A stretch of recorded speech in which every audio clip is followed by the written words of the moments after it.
Good morning, I'm Angelo Castro III. I'm Angela and we are the Castros. Hoy, good morning sa lahat ng viewers natin, and it's a sweet treat Wednesday from Second Mile Coffee and our favorite cream puff. Yes. Mamaya titikman ulit natin yan. Ha? Mamaya kainin natin. Oh, tapos syempre may coffee from Second Mile Coffee. Yeah. Thank you so much, Second Mile Coffee. Okay, let's get started because we're serving you news in a countdown. All that before your second cup of coffee. This is Brunch.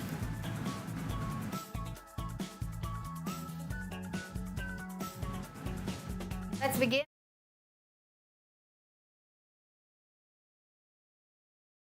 7.2 earthquake hit the coastal waters of Taiwan earlier today. VBOC says the first tsunami waves will arrive between 8:30 a.m. and 10:33 a.m. People in some coastal areas are strongly advised to immediately evacuate to higher grounds. These include Batanes and other areas in Luzon. We have VBOC Director Dr. Teresito Bacolcol to tell us more about this fresh report. Good morning, Doc. Yes, good morning. Yes, there was an earthquake in Taiwan earlier this morning at 7:55, Okay. 7:58 a.m. and it was magnitude 7.5. And 7.5 is considered as a major earthquake. And there were, based on the initial calculations, it could generate a tsunami because the focus it's quite shallow. It's 19 kilometers. And the initial estimate would be around 3 meters tsunami waves that would hit the northern part of Luzon, particularly Batanes Group of Islands, Cagayan, Ilocos Norte, and Isabela. But as of 9 a.m., there were recalculations done. And from the initial 3 meters expected tsunami waves, less than 30 centimeters na lamang po. Okay. Go ahead, Angel. Gusto lang din po natin na malaman, Director, ano po yung current status natin dito sa ating mismong coastal areas? So far walang reported unusual sea level changes doon sa mga monitor natin ng mga lugar sa Batanes and as well as in Cagayan. Ang given po, Director, yung binanggit mong yung height ng tsunami, no? Ano po ang klaseng damage or effect magkakaroon po sa mga coastal areas natin na to pag tumama po ito?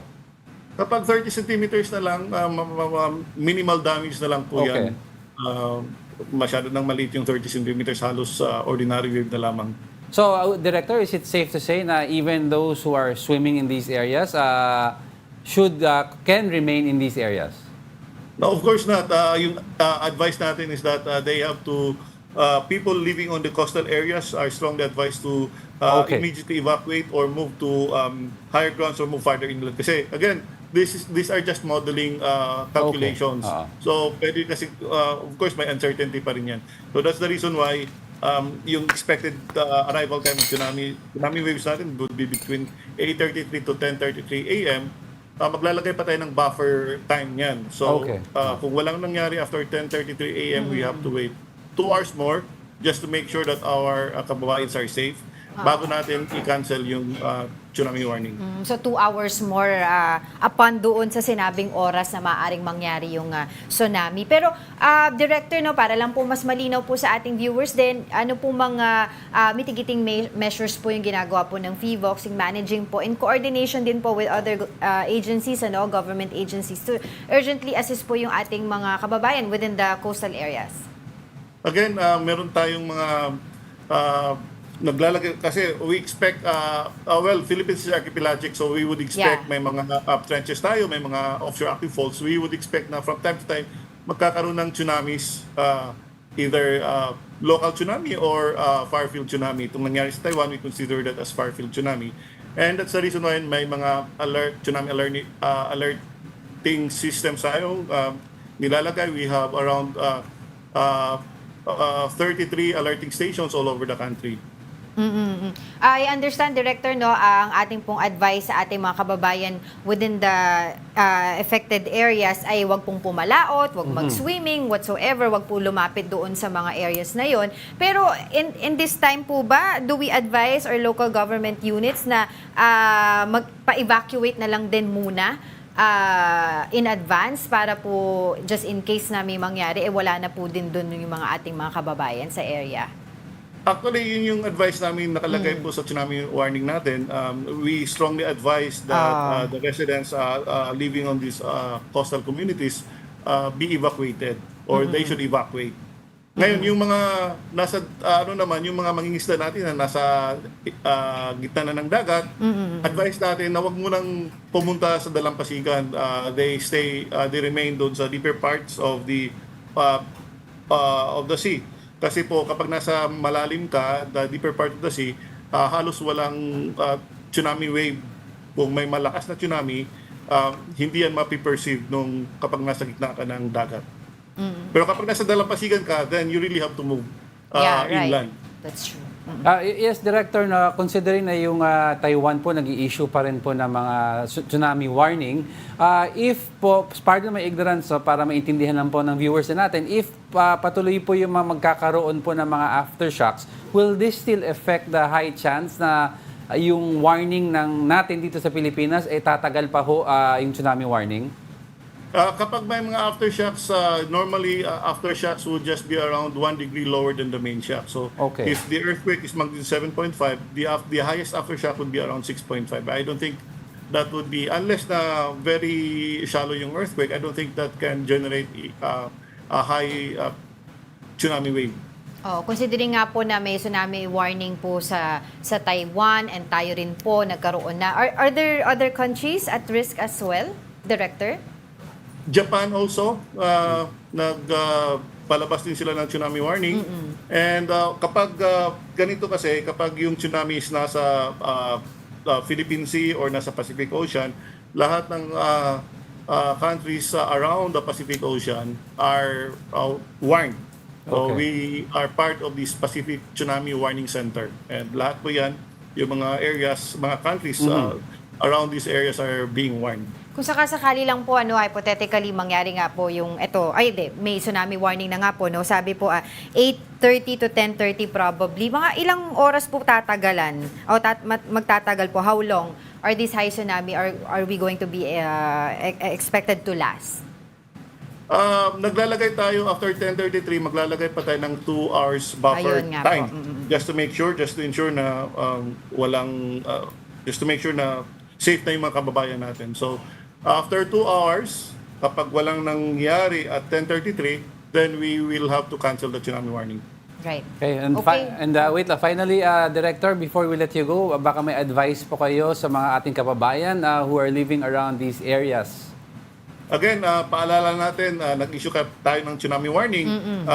We are advising them to immediately evacuate to higher grounds or to move farther inland. Huwag muna silang bumalik unless na i-cancel na namin yung ating tsunami warning. Alright, thank you, Philbox Director Dr. Teresito Bacolcol. Maraming salamat din po. So, Okay. heed na lang dun sa warning. Yes, better diba? err on the side of safety Right. rather than sumugal sa iyong buhay. Alright, let's start off our countdown.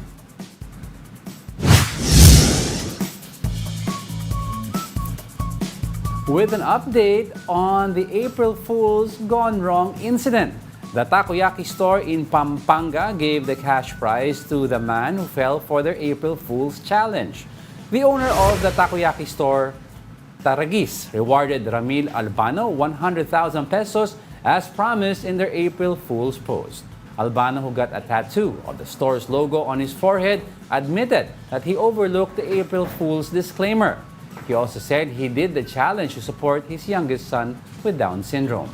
The owner, Carl Quion, also offered to provide assistance for the tattoo removal, but Albano chose to keep it. The owner issued an apology saying they did not intend to cause harm to anyone. Several brands also stepped forward to donate cash prizes to the victim. Ayan. These are very dangerous games na ginagawa. Can't gone wrong, ha? Kasi 'di ba minsan may ruling nga sa DTI dapat clear, very clear ang messaging ng isang ad para to avoid confusion. Actually, I was telling you yesterday, something exactly like this happened sa US with a radio station, April Yeah. Fools. Nag-ano ang radio station na magtattoo ng logo ng station sa head. Tapos, in return, meron silang cash prize. Yung pala, just like this one here sa Takoyaki Taragis, hindi nag-click yung tao. Oo, hindi niya pa masyado, hindi na niya binaba yung Yes. photo, yung post eh. Ito Hindi niya naman, na-click. click kasi sa website, Oo. tsaka narinig niya sa radyo, hindi niya na-click yung official messaging. So, nung pumunta sa radio station ng Walekta, Ito yung sa US sa US, sa US to nagkademandahan until umabot na nga sa court. Oo. Pero ito hindi na umabot sa ganun because Pero yun nga, dun sa exactly the ating- same. The ad, Yeah. yung ad, galing. Oo. Sabi, So, ngayon, nabigyan naman siya ng That's good. 100,000, At least- inoferan siya na pa-remove yung tattoo, pero sabi naman niya ay hindi na lang daw. sabi mo may yung cellphone pa, di ba? O, di, Nabigay? tinanong kasi siya Ah. kung para saan ba talaga yung 100,000, di ba? Oo. So, bilang isang ama, gusto niya itong pang-tuition ng kanyang anak na may Down syndrome. So that Tapos just goes to din show ng you, anak ang mo. pag-ibig ng isang magulang Oo. sa anak. Gagawin lahat para sa anak And then nila. other than that, there are other companies, bago pa lumabas itong owner na to na nagbigay nga ng 100,000, may iba pang mga companies na nag-offer ng iba't ibang mga cash prizes. That's why yung reminder lang sa lahat ng mga kumpanya na may ganyan na gimmick, hindi po lahat ng tao medyong techie or ganun ka Oo, patient. ayusin lang. So ayusin nyo lang yung messaging nyo because baka maniwala ka agad. Yung mga taong medyong kapit na sa padalim, di ba, will do anything for their children. Buti na nga lang kasi noong unang, ang tawag dito, unang statement itong may-ari Yes. ng coffee shop, nung Taragis. Taragis, di ba? Sabi nila parang, ang tawag doon, ini-emphasize nila yung importance ng reading comprehension. So parang ang in essence, kaya nabash sila ng mga tao, parang sinisisi mo pa yung hindi natin, sabi ba natin victim, yung nanalo, yung nagpatato pala. Matagal na rin naman abiso ng gobyerno natin na before you do Think anything before you online, di ba, you always read everything na nakikita sa harapan mo and you think twice muna para ma-decipher mo. Hindi natin sinasabi scamming takoyaki, Yeah. but baka may scammers din kasi na pag-click mo, di ba, iba pala ang page na pupuntahan. So mag-iingat lang. Ingat din. Ingat lang. Oo, Oo. both sides. Both. Okay, sige. Ano pa ang ating tatalakayin for today? Flying into our ninth spot, Philippine Airlines has recovered from bankruptcy during the COVID-19 pandemic. The flag carrier earned over 20 billion pesos in revenues last year, almost double than of 2022. This comes after the number of flights increased by 36% and passenger volume by almost 60%. In 2021, PAL filed for Chapter 11 bankruptcy in New York after the pandemic devastated global travel. Making it on our top 8 is a cooling tip for women.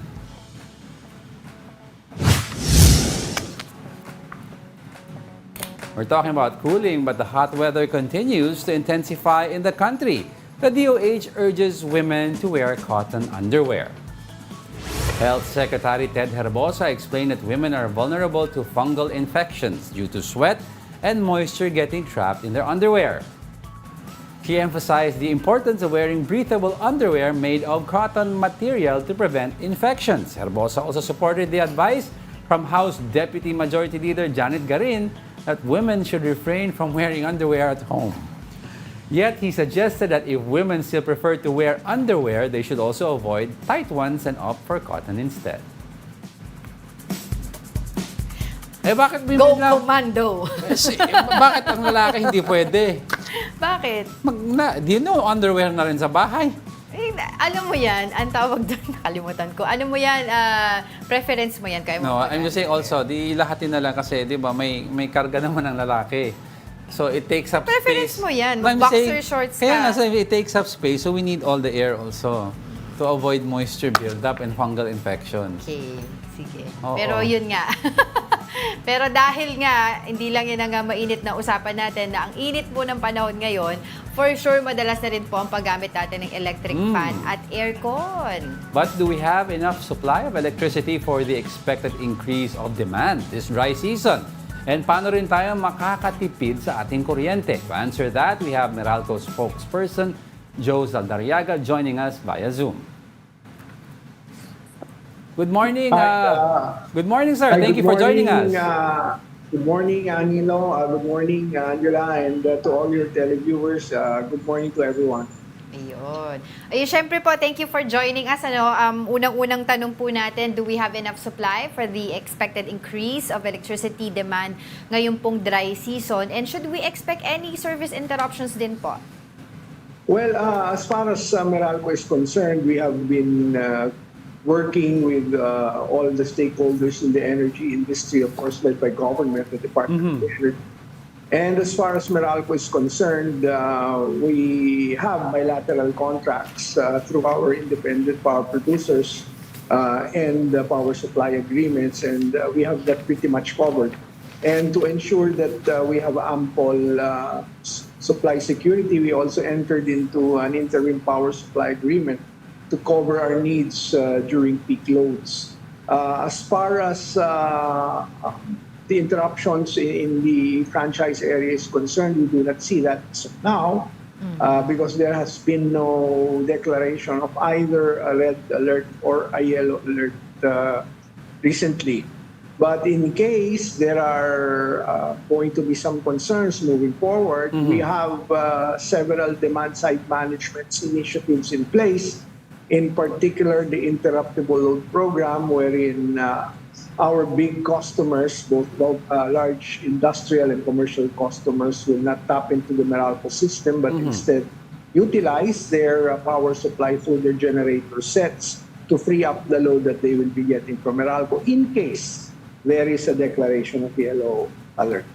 Okay, and of course, since the temperatures are really high right now, no, madami pong gumagamit ng aircon. Not everyone can afford yung latest technology na nakaka-lower ang consumption. But what is the rule of thumb po in using air conditioners or electric fans? Other people would turn it on and off para makatipid. Others pa one whole Hayaan run. na, oh. Ano po ang advice nyo po sa mga kababayan natin? Well, as far as air conditioning units are concerned, it's best to put a duration as far as the usage is concerned. Kasi pag patay sindihan, mas malakas magkonsumo yan kasi mag-load up pa siya para ma-achieve uli yung cooling temperature level na nagawa na niya. Yeah. So it would be best to leave it running, set a duration, for example, as far as your lifestyle is concerned, 7 hours in the evening is already enough. And set it at 25 degrees Celsius because that is going to somehow help. I saw on screen 20. Yes. Just add 5 more and it's going to definitely be beneficial to you in terms of the overall consumption. Now, as far as the electric fans are concerned, make sure it's in a good working order. The motor is clean. There is no problem insofar as its operation is concerned. Another one, Angelo, that I'd like to emphasize is the use of refrigerators, which, as we all know, we're on vacation and kids are home. More often than not, it is often used parang bukas-sara yan eh. Yes. So make sure the gasket is firmly in place so that the cold air will not escape. Don't overload the refrigerator. Just make sure it has enough breathing space. And if you can, refrain from opening and closing it because the moment you open it, cold air escapes and again, the compressor will again work to achieve the level desired inside the refrigerator. Wait, with regards to yung tips, sorry Angel, I'd like to ask lang, a lot of people have been asking na ano po ang effect, kasi now LED lights, bulbs ang ginagamit sa mga bahay. May contribution po ito sa heat natin sa bahay. So during the daytime, would you suggest na patay na lang muna yung ilaw pag di naman kailangan? Well, if you can live with natural lighting, if it's going to be beneficial to you, I think that's best because we won't use any lighting facilities anymore. But if you will use lights, probably best to get an LED bulb. It lasts longer. It consumes cheaper than incandescent, for example. So it's really a matter of how you will position your household to benefit from natural lighting. You can utilize natural air to flow inside your homes, and at the same time take advantage when the sun is up. So these are the few things that I'd like to emphasize. Energy efficiency by its nature should be our way of life. We should be very conscious on how we use our electrical appliances, make sure we are able to use them to the maximum that it can provide comfort for us. And at the end of the day, if we're able to save on energy, we will be able to save on our electricity bills every month. That's right. Oh, dagdag na rin po natin, Mr. Zaldariaga, yung paano po ba yung mga safety tips on how people can avoid having electrical overloads or short circuits in their home. Usong-uso po yung mga octopus na yan, wiring na yan. Maganda yung point mo, Angela. Unang-una, wag ho kayong gagamit ng octopus connections. Yun. Okay. Mag-overload ho yung facility ninyo pag dugtong octopus, dugtong uli na isa pang octopus, napakarami na sa isang outlet, hindi kakayanin po yun. Bunutin na lang ho ninyo yung inyong mga saksakan kung aalis kayo ng bahay. Except sa aircon at sa ref, no? Kailangan yan tuloy-tuloy. Yung aircon, kung aalis kayo, patayin nyo.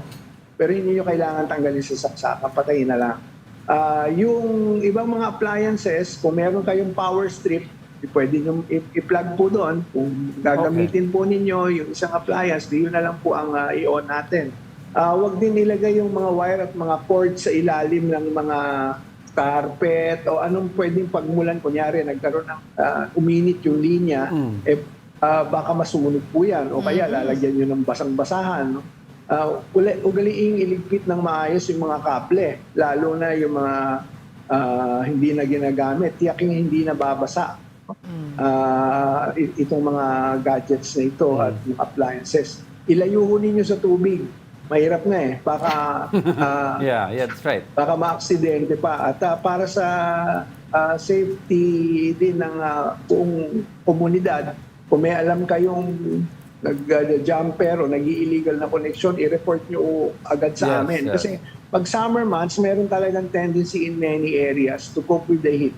Pag wala silang electric service, kaya naputulan sila o talagang nasanay na sila walang kuryente, nagtatap. So dun sa aming facility, so tendency noon, mag-overload yung facility namin, napiperwisyo yung buong area. Yung pinakita niyo sa screen, that's an elevated metering center area. Okay. To make sure that this hotspot area, the residents there who used to do the illegal connections will not reach it kasi mataas po yan. Okay. Itingnan ninyo, basket truck. Yes. Basket truck na ho ang nakaka-akyat lang po dyan. I'd like to ask lang, patagdag lang, you mentioned a while ago about yung unplugging everything pag hindi naman ginagamit or aalis kayo ng bahay. Do you recommend also some practices na ginagawa ng ibang tao? They are shutting down from the circuit board ng bahay nila. If you will be away for months, probably that can be an option. But I think it is enough to just turn it off lang sa switch. Unplug certain appliances, especially those with phantom loads. For example, yung mga TV na makikita mo, may pula doon na Jego. No? Yeah.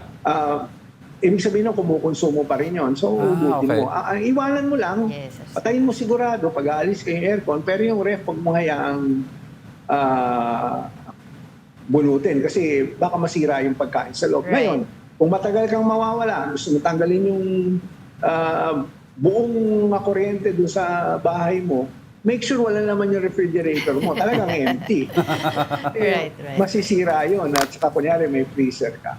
Alright, Sisira thank din you. yung mga Thank you po dun sa inyong mga tips. Thank you so much, Meralco spokesperson Joe Zaldariaga. My pleasure. Thank you. Yun. Alright. Oo nga, kasi yung mga extension cords na may on and off switch. Ah, 'Di ba? Alam mo yun, kapag in-off mo na yung TV mo pero naka-on pa rin yun, it still consumes electricity. Yeah, sabi ni Yun yun spokesperson Oo. Joe Saldarriaga, basta may ilaw ka nakikita. Yeah, it consumes. And he is dissuading you from using extensions or Hindi, yung octopus extension. Oh, so pero kasi Plugs. ganun din ang concept ng extension cord. 'Di ba? One socket, multiple sockets, multiple gadgets. So pag buong bahay mo puro ganun, overloaded ka. Alright, coming up. What is President Marcos's trust rating in the latest Pulse Asia survey? And are we going to experience water shortage during this dry season? We are just getting started. More of our top 10 news when Brunch returns. Keep it here on One News.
Good morning. You're still watching Brunch here on One News. Okay, good morning sa lahat ng mga viewers natin na watching us across all platforms. From Signal Cable, Signal Play app, YouTube and Facebook, and keep the comments coming. And of course, thank you for the cream puffs. So, Tuloy-tuloy na natin to at marami tayong mga pag-uusapan. Now, biting down on our 7th spot, the rabies outbreak in Marinduque has affected other animals including pigs and cows. Here's the report. The towns of Boac and Buena Vista in Marinduque have been placed under state of calamity, not because of El Nino or natural disasters, but due to a rabies outbreak. Exponential yung pagdami. One dog makakagat lang ng 5, another 5 dog makakagat ng another 5 dogs. Parami ng parami. So ganun kabilis in outbreak proportion na yung rabies sa Marinduque. The virus has also affected other animals, including pigs and cows. According to the provincial government, over 100 animals have tested positive for rabies, and at least 2 people have died due to infection. Nagkaroon na ng spillover sa kalapit na bayan. High risk na din yung other municipalities. Doon sa mga lugar na mayroong positive cases, kinakailangan magkaroon ng population control.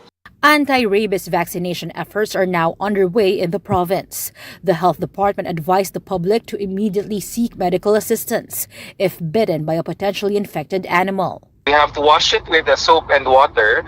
Tapos kapag nahugasan na natin, dadalhin mo na kagad sa isang emergency room dahil importanteng makita kagad. No matter what the size. Experts clarify that there are no reported cases of rabies transmission among cows or pigs. But the Agriculture Department warns against eating uncooked meat. May possibility na ma-transfer pag kinain yung animal yung infected. And of course, everything naman pinakukuluan, pinakabago natin kainin ng baka at baboy. So there will be less chance to for them to survive. Shaila Francisco, we are One News.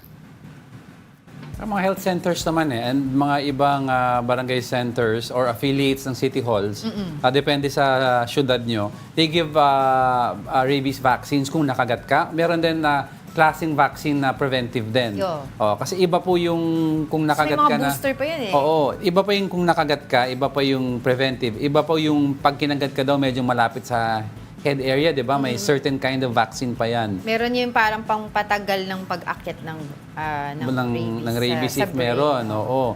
Tapos yung pag na-vaccinate ka na ng rabies, di ba yung sinasabi mo nga, yung may booster para mag-maintain na lang yung anti-rabies mo. I was reading kanina, no, kung ano ba yung nangyari sa Marinduque, bakit ba nagkaganyan? Saan Ang nagsimula? dami, oo. Kasi parang ang explanation nila, during the pandemic, di ba, parang walang makain yung ibang mga tao doon. So, ang ginawa nila, pinakawala na lang nila yung mga aso nila.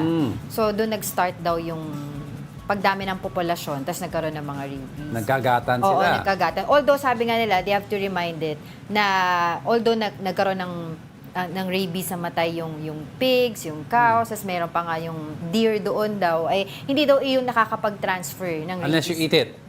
No, hindi yun nakakapag-transfer ng rabies sa kanilang kapwa. Kunyari, kapwa cow, kapwa ano. It's going to be just yung aso or pusa lang ang makakapag-transfer through bites.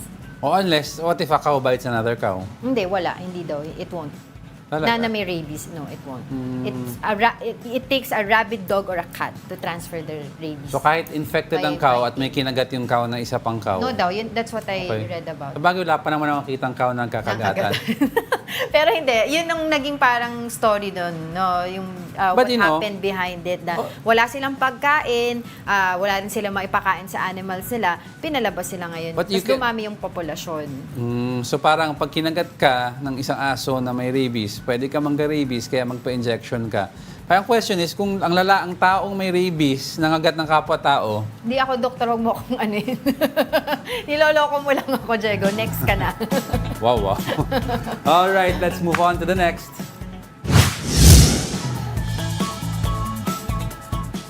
Heating up on our top 6, Cebu is set to file a case against the National Museum of the Philippines over allegedly stolen pulpit panels. The LGU says the NMP refused to return the objects to the Archdiocesan Shrine of Patrocinio de Maria Santissima Church in Bolhoon. The pulpit panels depicting images of saints were lost in the 1980s and then eventually resurfaced as a private display at the NMP. The NMP sent a letter to Governor Gwen Garcia asking for a dialogue on the matter by the end of the month. But Garcia has given them only until Sunday. Otherwise, the LGU will be compelled to proceed with legal action.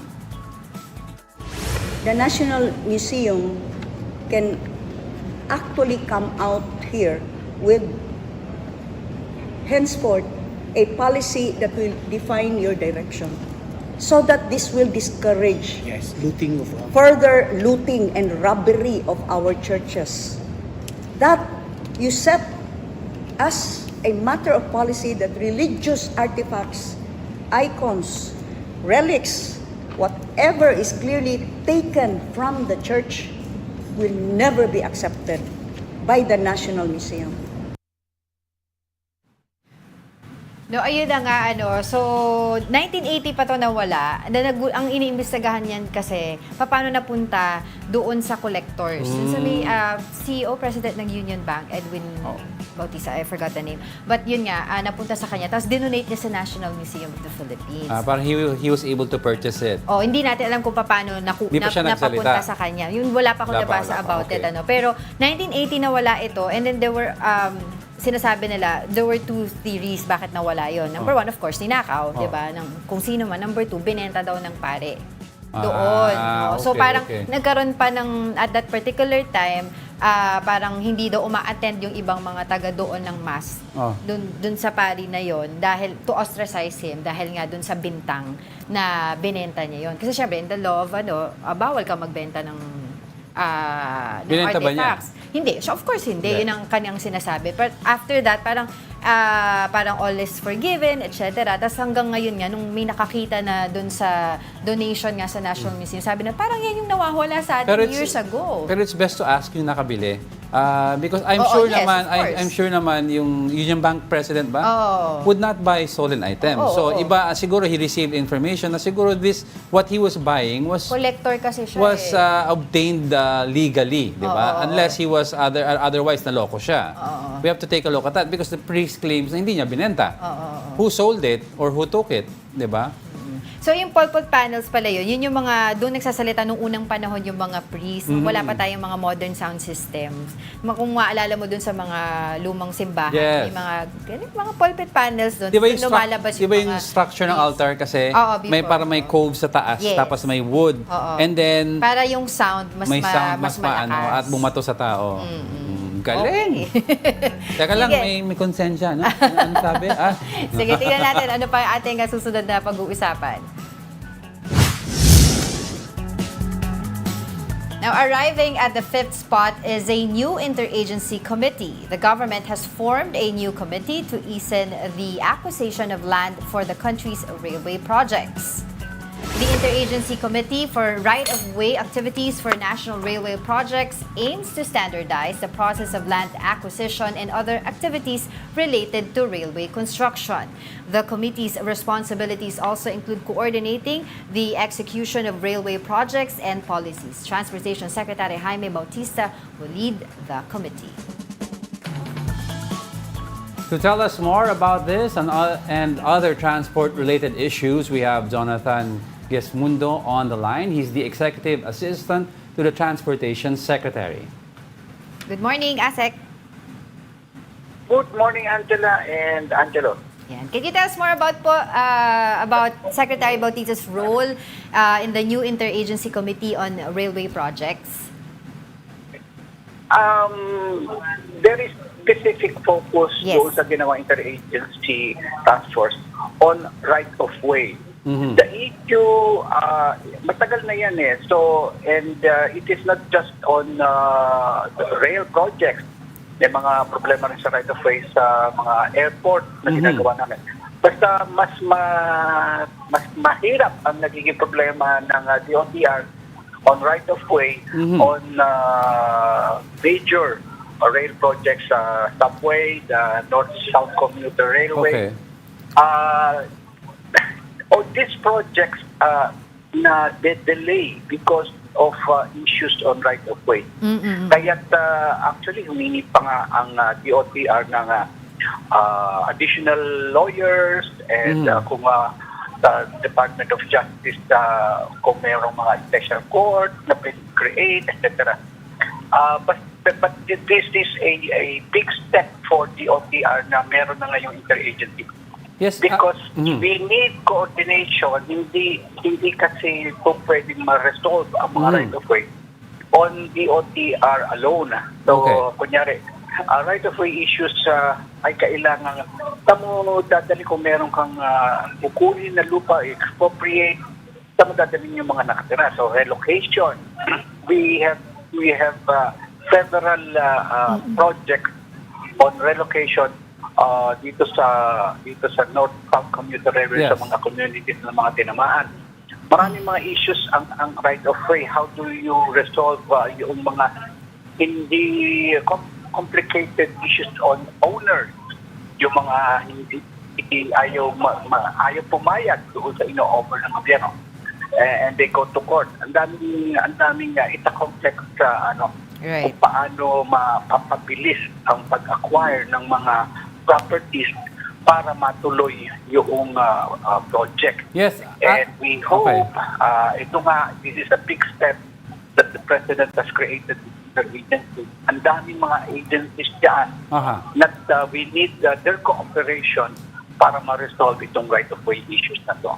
Yes, Asek, no, you mentioned some of the issues that causes a delay, no? And when it comes to land acquisition in relation to the projects, what are the plans po about them? And how much of a delay po, kung if ever hindi po na in the past, no? What kind of a delay are we talking about pag nagkakaroon ng issues with regards to right-of-way?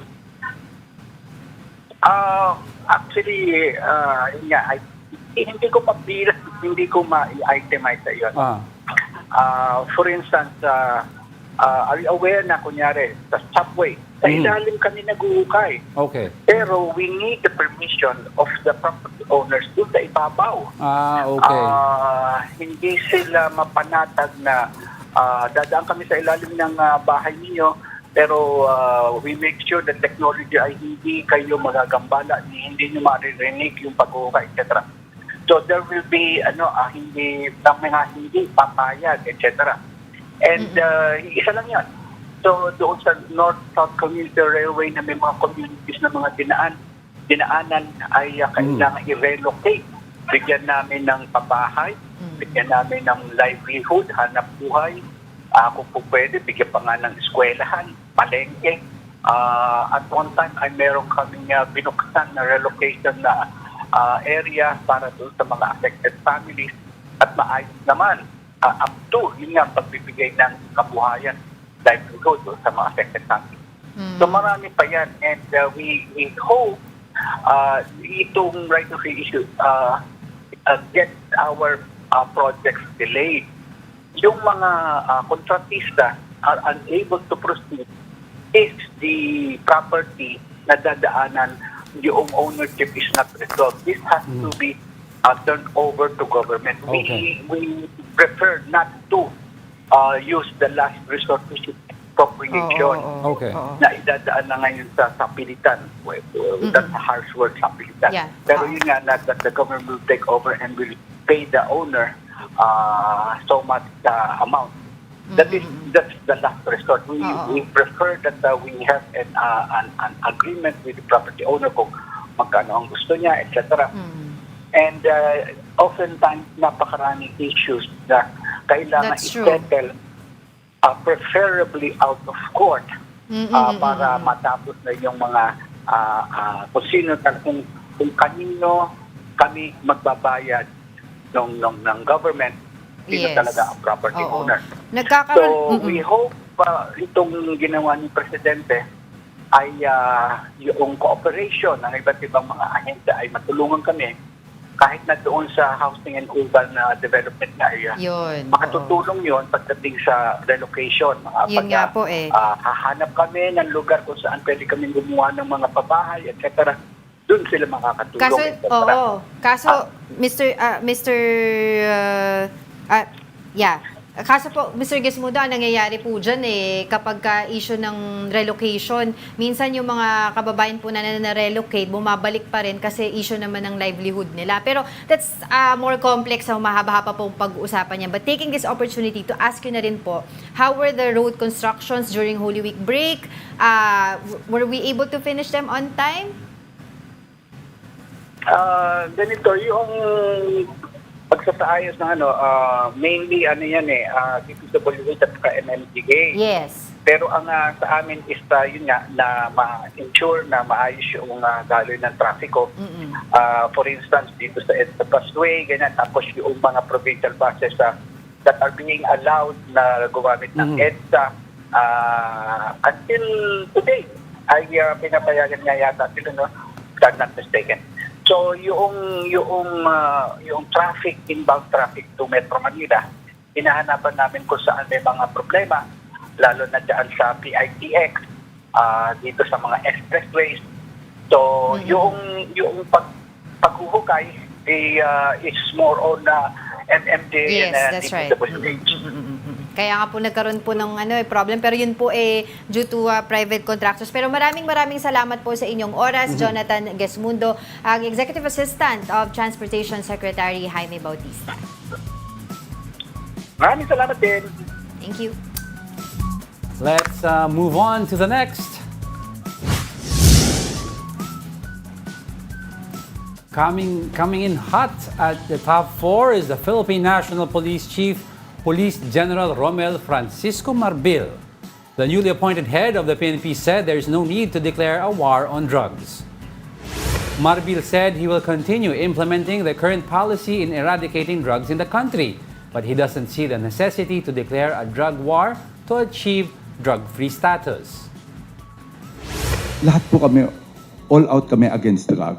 I don't want to say yung war. Kasi yun naman talagang gusto namin. Wala naman po kailangan na ipupuna all out war. Yun na po yung trabaho namin eh. There's no need for us to declare drug war. Ito na po yung gusto namin sa society. Marbil also announced a cell phone ban among the police during their duty. He said this will help the police to focus more in doing their work. This is my first and last warning. No cell phone during duties. We need patrols. Pagka nahuli ka namin ng cellphone, there will be no forgiveness. Very strict kami dyan. Gusto namin duty. Pag patrol. Meanwhile, the Philippine Drug Enforcement Agency or PDEA debunked the viral documents claiming that President Bongbong Marcos is on their watch list. PDEA said the documents are bogus and did not come from their system. Oo. Pumutok yan ngayong umaga yung balita na yan kasi dated daw March 11, 2012 Yes. na nandoon si President Bongbong Marcos sa watchlist ng PDEA. Pero yun nga, dinebunk nila. It's Matagal not na true. dinebunk ng PDEA noon. Oo, yan, pero kasi meron nga ulit ng post. Nag-post ito ng si vlogger na docu. Maharlika Oo. on her Boljacan Facebook page ng Monday night, which generated 2,400 reactions and 629 comments. The post was shared 1,100 times as of yesterday afternoon. Sa ano pa lang, Boljacan. Parang maniniwala ka pa ba kung may magpo-post sa Boljacan? No, pero alam mo, itong vlogger na to ay dating supporter ni Pangulong Bongbong Marcos. Pero eventually, siya ay... Pangulong Duterte. Former President Duterte. Due to failed campaign promises, medyo hindi na siya kay PBBM. Pangulong Bongbong Marcos. Okay, sige. Ano pa yung ating next na pag-uusapan? Entering our top 3 is the Maritime Zones Bill. Government officials and maritime experts are pushing for the passage of this bill to strengthen our maritime domain, especially in the West Philippine Sea. Here's the report. From 3 vessels, China is now deploying up to 10 vessels and Navy ships to follow and harass our supply boats. This is how Presidential Assistant for Maritime Concerns, retired General Andres Centino, emphasized the increasing aggressive attacks of China against our vessels in the West Philippine Sea. He also said that Chinese vessels have more guts now to get closer to our ships to harass them. Where previously we would encounter the Chinese closer to Ayungin Shoal, maybe about 3 to 4 miles away. But now the Chinese are engaging our vessels further out, about 9 to 10 miles away from Ayungin Shoal, or even further out in Sabina Shoal, which is more than 15 miles away. This is why government officials and maritime security experts are pushing for the passage of the Maritime Zones Act. Under this bill, the country will set a clear delineation of our maritime boundaries. It aims to strengthen our rights and entitlements to our maritime zones as stated in the 2016 arbitral ruling. The passage of the Maritime Zones Bill is a step in localizing international law and solidifying our legal foundations. And this will effectively harmonize Philippine legislation with the UNCLOS and also the 2016 ruling of the UN Permanent Court of Arbitration, which invalidated China's claims in the South China Sea. Once the bill is signed into law, the Philippines can impose sanctions to those who will violate our maritime domain. Centino said the president will sign Maritime Zones Act before his third State of the Nation address in July. China has previously opposed the passage of the bill and said it will worsen the tension in the West Philippine Sea. But UP Institute for Maritime Affairs and Law of the Sea Director J. Batong Bakal insisted the bill shows the country can implement the arbitration ruling. We can implement the South China Sea arbitration on our own. Now, naturally, China is objecting to it. They're trying to intervene in our political and legislative affairs in this sense. Meanwhile, Defense Secretary Gilbert Teodoro called the public to not be sidetracked with the debate over the so-called gentleman's agreement between former President Rodrigo Duterte and Chinese President Xi Jinping. He emphasized that we should not lose sight on China's illegal activities in the West Philippine Sea. For News 5, Marian Enriquez, we are One News. Just a few reminders for our Signal subscribers. Signal prepaid subscribers will have an upgraded TV viewing with the signal special blowout from March 27 to April 3. Those with active load 175, 200, or 300 will get to access additional channels like Nickelodeon, History, and more. Load now at your nearest signal dealer or load retailer. Don't go away because we're not done yet. May dalawa pa. Stay with us.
Welcome back. You're still watching Brunch here on One News. Okay, sige, tuloy-tuloy na natin ang ating balitaan. Ano ba ang ating next? Going straight to our top 2, the trust rating for President Bongbong Marcos dips as shown in a recent Pulse Asia survey.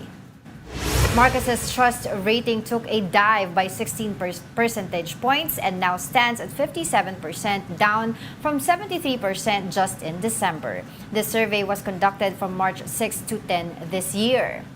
Now, Vice President Sara Duterte's trust rating also slid 7 percentage points to 71, while House Speaker Martin Romualdez's numbers dropped 9 percentage points to 40%.